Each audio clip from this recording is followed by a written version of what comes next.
दुनिया का बनकर देख लिया, जरा उसका बनकर देख जरा। इतनी ठोकरें खाने के बाद तो आओ अपने ही अंतस में, अपने ही भीतर। रह रह के मेरे दिल में उठते हैं ये तरंगे, है मेरे दिल में केवल तेरे मिलने की उमंगे। कभी आ भी जाओ मुर्शिद, यूं ही राह चलते चलते। इसी यात्रा में पूरा शरीर ढीला छोड़ दीजिए। पलके मूंदते ही हम देखने लगते हैं। ये देखना कोई क्रिया नहीं है, ये किसी प्रकार का एक्शन नहीं है, ये हमारा स्वभाव है। गहरा डूब जाना। बाहर की आंखों से जो बाहर देख रहा है बाहर के जगत को, वो भीतर भी देख सकता है। वो डिवाइन आई भीतर भी देख रही है। वो निरंतर जागी है। तुम स्वयं हो शिव नेत्र, एकमात्र साक्षी चेतन। तुम ही हो आत्मस्वरूप। अगर तुम बाहर देख सकते हो तो भीतर भी देख सकते हो तमाम अंधकार जो हमने स्वयं फैलाए हैं।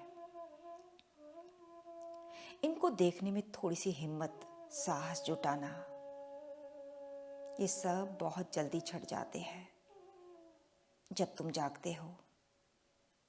जब तुम स्वयं को देखने के प्रोसेस में उतरते हो तो सारा माइंड भाग खड़ा होता है। जो भी विचार उठ रहा है, डुअलिटीज, जागकर उन्हें देखना। भले जो करे जा रहे हो, अपने आप से पूछना कितना जरूरी है ये करना। जब पूछोगे कितना जरूरी है ये करना तो दो बातें होंगी। पहला, जो कर रहे हो वो छूटेगा। जो भी तुमने अपने आप को फालतू का समझा लिया है, ये सब चीजें तो करनी ही पड़ती हैं, ये भी जरूरी है वो भी जरूरी है, ऐसी बहुत सारी चीजों से अपने आप तुम्हारा पिंड छूटेगा।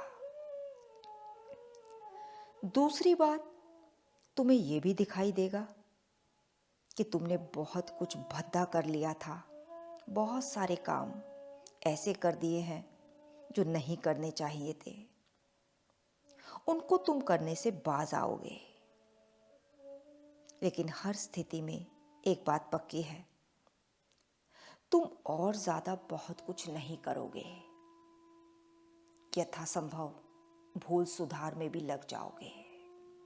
ज्यादा खा लिया कोई बात नहीं, कोई नया कर्म और नहीं प्लस करोगे। उसके लिए अपने ऊपर ईमानदारी से नजर रखनी होगी। जीवन भर जो भी मैंने किया वो क्या किया। आज भी सुबह से लेकर शाम तक जो भी करती हूँ, क्या करती हूँ, उसको ही गौर से देखा तो करना छूटेगा। या कुछ करोगे भी तो इस तरीके से करोगे, जो भी पहले किया वो मिटेगा। वैसे मिटाना बहुत मेहनत का काम है, इसी को साधना कहते हैं। एक बार जो प्लस हो गया फैट, उसको छुड़ाना थोड़ा मुश्किल है, लेकिन समझ काम करेगी। संसारी कुछ करता है, साधक मिटाता है। मिटाने में करने से कुछ ज़्यादा ही मेहनत लगती है।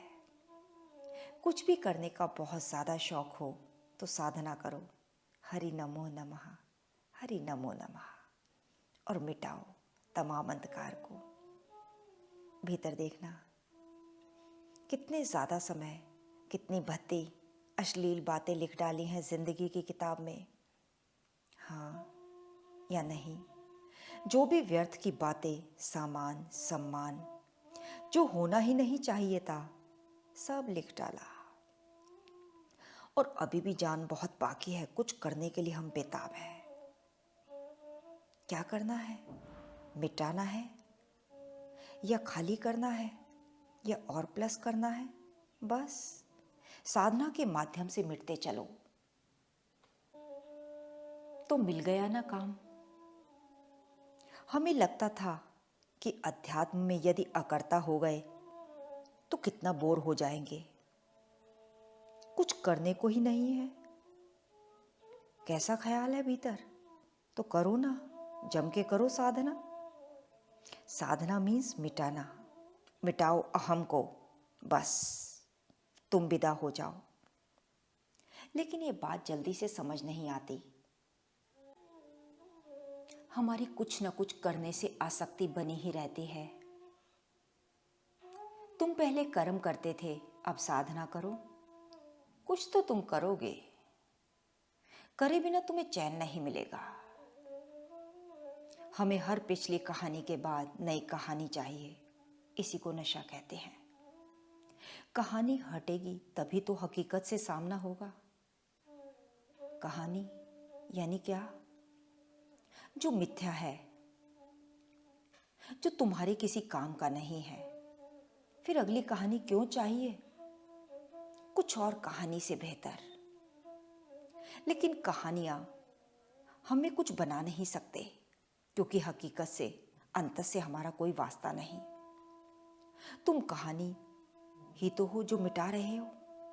यानी जो फालतू है, क्या कभी सत्य मिट सकता है? नहीं। जो मिट रहा है वो केवल झूठ है। वो था कहाँ जो तुम उसे बचा के रखना चाहते हो? वो जो है ही नहीं, लेकिन तुम उसको होने का भ्रम पाले हुए हो। जो है ही नहीं, उसे बचा के भी क्या करोगे? लेकिन हम डरते हैं, क्योंकि हम बहुत कुछ जानते हैं, और जबकि तुम अच्छी तरह ये भी जानते हो कि सब खालीपन है, दूर दूर तक एक सूनापन। पर तुमने जानबूझकर खुद को बहला रखा है। अब अगर तुम्हें दिख ही गया सब खालीपन है, तो उसे ठीक चीज से भरने का इंतजाम करो। रह रह के मेरे दिल में उठती है ये तरंगे, है मेरे दिल में केवल तेरे मिलने की उमंगे। बस झूठ मूठ को हटाओ, ताकि वास्तव में हम कुछ सार्थक भर सकें। हाँ, अगर पति पत्नी माँ बाप सभी रिश्ते सच्चे होते, फिर किस बात की घबराहट? ये घबराहट सबूत है कि रिश्तों में कुछ मामला गड़बड़ है। अगर गड़बड़ है तो उस गड़बड़ को ठीक करना है या उस पर पर्दा डालना है। पर तुम बड़े नाउम्मीद लोग हो। तुम्हें ये लगता ही नहीं कि गड़बड़ ठीक हो सकती है। तुम हार माने बैठे हो। तुम कहते हो कि इस जन्म में कुछ ठीक नहीं होने वाला, रिश्ता वैसा ही चलेगा। मैं जानता हूं अच्छी तरह से हर रिश्ते को, वो रिश्ता नहीं सुधरने वाला। क्या तुमने अपने आप से रिश्ता सुधार लिया है? भीतर झांकना। आपने मान लिया है हमारा रिश्ता बर्बाद है और बर्बाद ही रहेगा। बस आसपास वालों की खातिर, बच्चों की खातिर, जो चल रहा है चलने दो, नहीं तो जो चल रहा है वो भी नहीं चलेगा।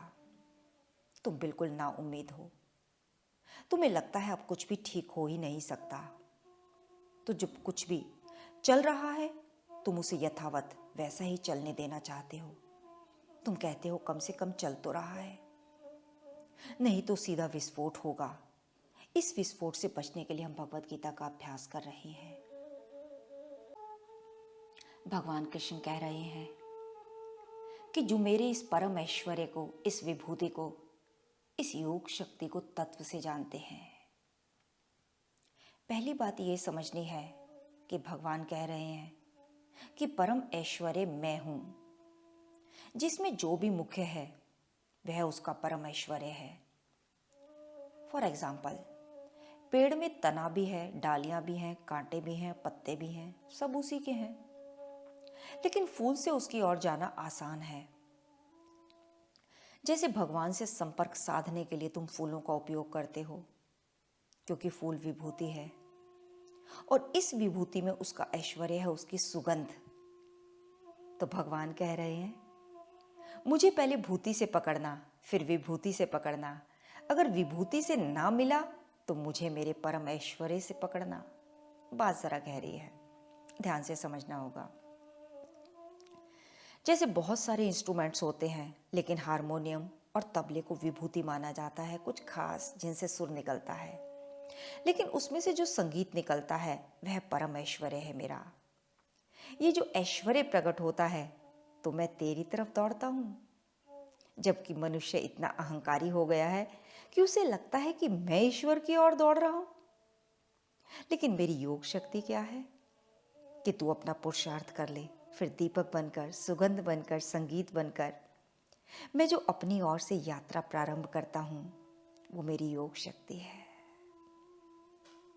इसी शक्ति को और डिटेल से नेक्स्ट वॉल्यूम में और डिटेल से जानेंगे। तब तक इंतजार के पलों में रहना। वैसे तुम कितनी भी कोशिश कर लो, तुम संगीत नहीं ला सकते, तुम सुगंध नहीं ला सकते। अर्जुन, तुम्हें लगता है कि तुम सारा पुरुषार्थ कर रहे हो, समझने का पुरुषार्थ, पढ़ने का पुरुषार्थ, यहाँ अंतस में आने का पुरुषार्थ नहीं। जिस समय तुम्हें समझ में आता है वो मेरी योग शक्ति है, केवल योग शक्ति। जान से पहचान, पहचान से मुलाकातें, मुलाकातों में एक जान बन गए। फिर वक्त ने कुछ ऐसी करवट बदली, जानकर भी अनजान बन गए। वो जाने वाले, हो सके तो लौट के आना, प्यास बनकर हर क्षण हर पल मेरे साथ रहना। बस इतनी सी इल्तिजा।